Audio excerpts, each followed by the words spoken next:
All right, welcome back for 2 Samuel chapter 19. Before we dive in, I was thinking about something after our reading yesterday.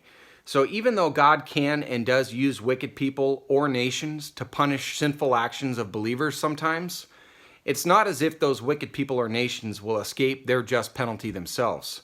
Eventually, all evil will be accounted for, and by the grace of God, those who place their faith in Christ Jesus will have all their sins wiped away for eternity. So, just something to ponder there.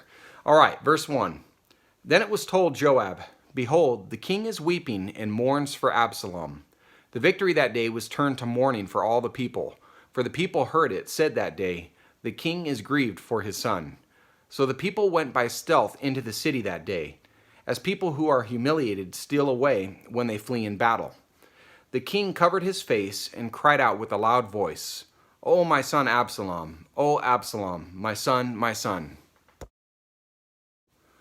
Then Joab came into the house to the king and said, "Today you have covered with shame the faces of all your servants, who today have saved your life and the lives of your sons and daughters, the lives of your wives, and the lives of your concubines, by loving those who hate you, and by hating those who love you. For you have shown today that princes and servants are nothing to you. For I know this day that if Absalom were alive, and all of us were dead today, then you would be pleased."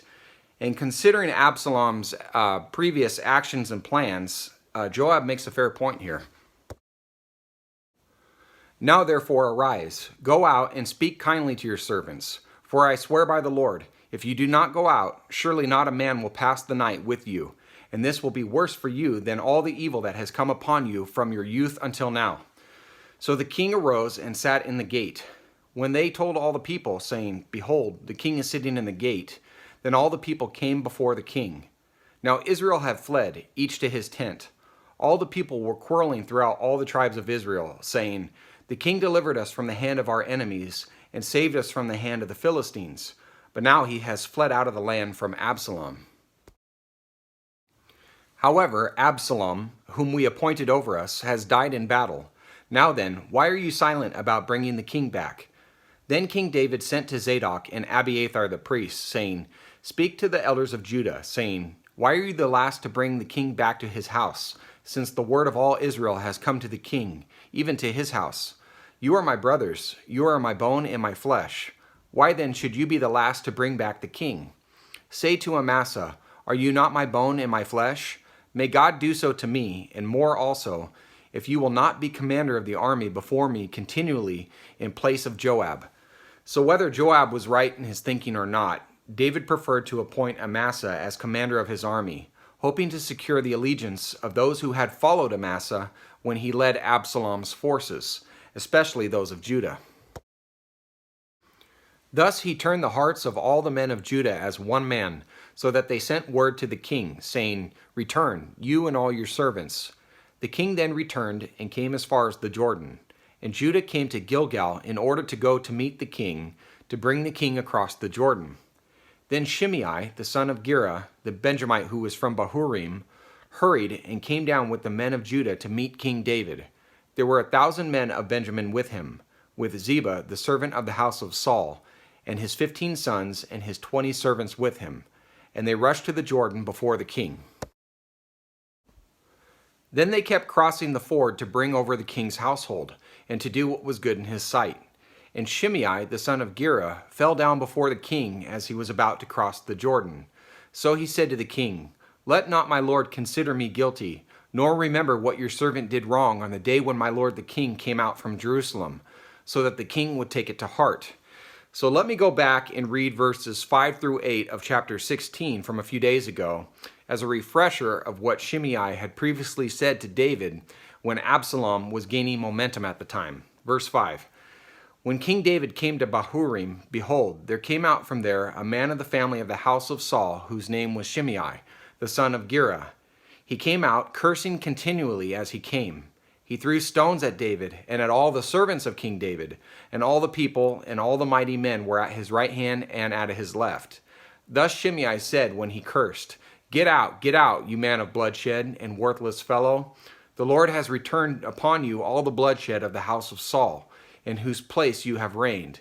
And the Lord has given the kingdom into the hand of your son Absalom. And behold, You are taken in your own evil, for you are a man of bloodshed. So those are the words of Shimei. All right, verse 20. For your servant knows that I have sinned. Therefore, behold, I have come today, the first of all the house of Joseph, to go down to meet my lord the king. But Abishai, the son of Zeruiah, said, Should not Shimei be put to death for this, because he cursed the Lord's anointed?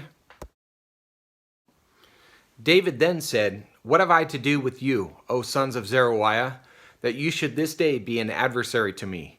Should any man be put to death in Israel today? For do I not know that I am king over Israel today? The king said to Shimei, You shall not die. Thus the king swore to him. Shimei dodged a bullet, or a sword, for now. Verse 24. Then Mephibosheth, the son of Saul, came down to meet the king, and he had neither cared for his feet, nor trimmed his mustache, nor washed his clothes, from the day the king departed until the day he came home in peace. And remember, Mephibosheth was the boy who was unable to walk because his caretaker dropped him at a young age when running after hearing of the death of Saul and Jonathan. Okay, verse 25. It was when he came from Jerusalem to meet the king that the king said to him, Why did you not go with me, Mephibosheth? So he answered, O my lord, the king, my servant deceived me, which is a reference to Ziba back in chapter 16. For your servant said, I will saddle a donkey for myself, that I may ride on it and go with the king, because your servant is lame. Moreover, he has slandered your servant to my lord the king. But my lord the king is like the angel of God. Therefore, do what is good in your sight. For all my father's household was nothing but dead men before my lord the king. Yet you set your servant among those who ate at your own table. What right do I have yet that I should complain any more to the king? So the king said to him, Why do you still speak of your affairs? I have decided. You and Ziba shall divide the land. Mephibosheth said to the king, Let him even take it all, since my lord the king has come safely to his own house. Now Barzillai the Gileadite had come down from Rogelim, and he went on to the Jordan with the king to escort him over the Jordan. Now Barzillai was very old, being 80 years old, and he had sustained the king while he stayed at Mahanaim, for he was a very great man. The king said to Barzillai, You crossed over with me, and I will sustain you in Jerusalem with me. But Barzillai said to the king, How long have I yet to live, that I should go up with the king to Jerusalem? I am now 80 years old. Can I distinguish between good and bad? Or can your servant taste what I eat or what I drink? Or can I hear any more the voice of singing men and women?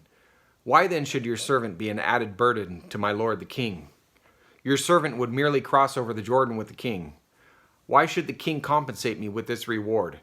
Please let your servant return, that I may die in my own city near the grave of my father and my mother. However, here is your servant Chimham. Let him cross over with my lord the king, and do for him what is good in your sight. The king answered, Chimham shall cross over with me, and I will do for him what is good in your sight, and whatever you require of me, I will do for you. All the people crossed over the Jordan, and the king crossed too. The king then kissed Barzillai and blessed him, and he returned to his place.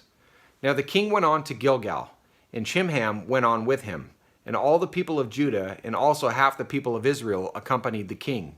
And behold, all the men of Israel came to the king and said to the king, Why had our brothers the men of Judah stolen you away, and brought the king and his household and all David's men with him over the Jordan? Then all the men of Judah answered the men of Israel, Because the king is a close relative to us. Why then are you angry about this matter, you traitors? Have we eaten at all the king's expense, or has anything been taken for us? But the men of Israel answered the men of Judah and said, We have 10 parts in the king, and this refers to the 10 northern tribes, in contrast to the 1 tribe of Judah. Therefore, we also have more claim on David than you. Why then did you treat us with contempt? Was it not our advice first to bring back our king? Yet the words of the men of Judah were harsher than the words of the men of Israel. So just one big dysfunctional family reunion right here. Must have been a hoot, considering how many of them wanted to rise up against David at one point. Interesting stuff, and it's going to keep going tomorrow. Hope you can be here. Have a great day. God bless you.